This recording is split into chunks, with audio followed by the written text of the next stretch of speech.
Welcome to seek basic. Machine learning ये आजकल हम लोग बहुत सारी जगह पे सुनते हैं। इस वीडियो में हम देखेंगे कि मशीन लर्निंग क्या होता है और मशीन लर्निंग हम लोग कंप्यूटर के कौन से लैंग्वेज को यूज करके बना सकते हैं। वैसे तो बहुत लोगों को लगता है कि मशीन लर्निंग और आर्टिफिशियल इंटेलिजेंस ये दोनों एक ही चीज़ है, लेकिन असल में मशीन लर्निंग आर्टिफिशियल इंटेलिजेंस यानी एआई का एक छोटा सा पार्ट है। वैसे तो मशीन लर्निंग आजकल बहुत सारी जगहों पे इस्तेमाल होता है, जैसे कि वॉइस सर्च, यानी आप किसी ऐप में जाके आप अपने वॉइस के थ्रू कोई वीडियोस या फिर इमेजेस सर्च कर सकते हैं, तो ये मशीन लर्निंग की वजह से ही होता है। या फिर आप वही वेबसाइट पे या फिर कोई ऐप में जाके कोई गलत स्पेलिंग टाइप करते हैं, तो भी आपको जो चीज़ें चाहिए होती है यानी जो रिजल्ट चाहिए होता है वो आपको मिल जाता है। ये भी मशीन लर्निंग की वजह से ही होता है। और कुछ साइट्स पे तो आजकल इमेज सर्च भी काम करता है। इमेज सर्च यानी कि आपको कुछ टाइप करने की भी जरूरत नहीं है और कुछ बोलने की भी जरूरत नहीं है। आप सिर्फ वहां पे इमेज डाल सकते हैं कि वो इमेज में जो चीज है वो सेम चीज आपको देखने को मिल जाएगा वो रिजल्ट्स में। ये सब चीजें जो है वो मशीन लर्निंग की वजह से ही हो पाता है।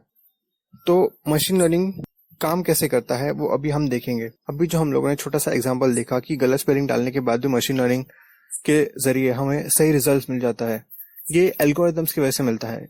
एल्गोरिदम्स क्या होता है ये हम छोटे सा एक एग्जांपल देख के समझते हैं। अभी समझिए, कोई नंबर है आपके पास 3 नंबर है, 3, 1 और 2। ये 3 नंबर को आपको छोटे से बड़े के ऑर्डर में यानी असेंडिंग ऑर्डर में इसे आपको रखना है। तो आप क्या करेंगे, आप सबसे पहले 1 यानी सबसे छोटा नंबर और उसके बाद 2 और उसके बाद 3 ऐसे लिखेंगे।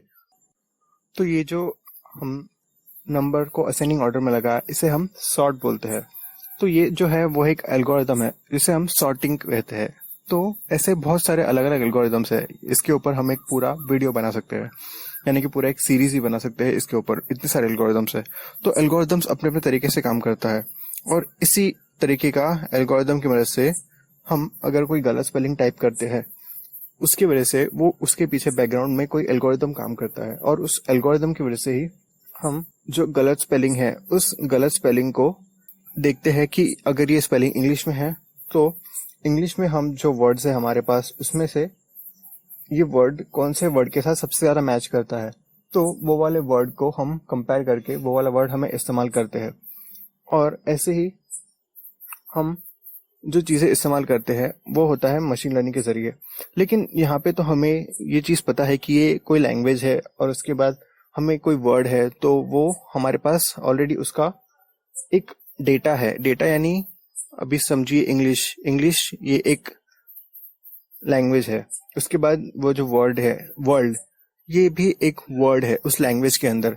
तो ये हो गया एक डेटा, यानी कंप्यूटर को पता है कि हाँ ये एक लैंग्वेज है और उसके बाद एक वर्ड है। लेकिन समझिए अपने कोई इमेज देखना है और इमेज के अंदर कोई डॉग है, तो अगर समझिए वो इमेज में डॉग है भी या नहीं, ये मशीन को कैसे पता चलेगा? यहाँ पे एल्गोरिदम काम नहीं करेगा, क्योंकि जो एल्गोरिदम है एल्गोरिदम में कुछ रूल्स होते हैं। लेकिन यहाँ पे एल्गोरिदम बिल्कुल भी काम नहीं करेगा। यहाँ पे वो जो मशीन है वो मशीन को हमें बताना पड़ेगा कि एक डॉग क्या होता है, और उस इमेज में अगर डॉग हुआ तो डॉग कैसा दिखता है, यानी डॉग का कान कैसा होता है, डॉग का नाक कैसा होता है, या फिर डॉग का पूंछ होता है, डॉग के 4 पैर होते हैं। ये सब एक छोटे बच्चे को जैसे हम सिखाते हैं वैसे ही एक मशीन को हमें सिखाना पड़ेगा। यानी कि जो मशीन है ये मशीन को हमें बताना पड़ेगा कि ये सही है या गलत, और उसी तरीके से फिर मशीन धीरे धीरे सीखता जाएगा। जैसे जैसे मशीन को पता चलेगा कि हाँ ये अलग अलग तरीके का इमेजेस में हमें इस तरीके के जरिए फाइंड करना है, तो ये एक तरीके का मशीन लर्निंग यूज होता है। और ये तो सिर्फ एक शुरुआत है मशीन लर्निंग का। मशीन लर्निंग इससे भी और ज़्यादा चीज़ें में इस्तेमाल आगे होने वाला है।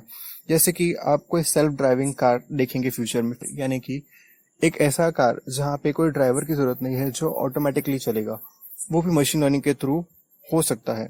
और कोई पर्सनल असिस्टेंट होगा, यानी एक डिवाइस होगा, अगर आपको कहीं पर घूमने जाना है, या फिर आपको किसी का बर्थडे याद करना है, या फिर आपको कोई मीटिंग में जाना है, या फिर आपको किसी होटल में जाने का मन कर रहा है, तो आप अपने नज़दीक में कौन सा होटल है ये सब चीज़ें जानने के लिए ये सब चीज़ों में हम मशीन लर्निंग का इस्तेमाल कर सकते हैं। मशीन लर्निंग मेडिकल इंडस्ट्री, यानी कि अगर समझिए किसी इंसान को कोई बीमारी है तो वो बीमारी को डिटेक्ट करने के लिए भी मशीन लर्निंग काम आ सकता है, या फिर हम लोग एजुकेशन सिस्टम में भी मशीन लर्निंग का यूज़ कर सकते हैं। मशीन लर्निंग एग्रीकल्चर में काम आ सकता है और बहुत सारे सेक्टर्स में मशीन लर्निंग काम आ सकता है, जिसमें पाइथन एक ऐसा लैंग्वेज है जिसमें हम मशीन लर्निंग डेवलप कर सकते हैं बहुत अच्छे से।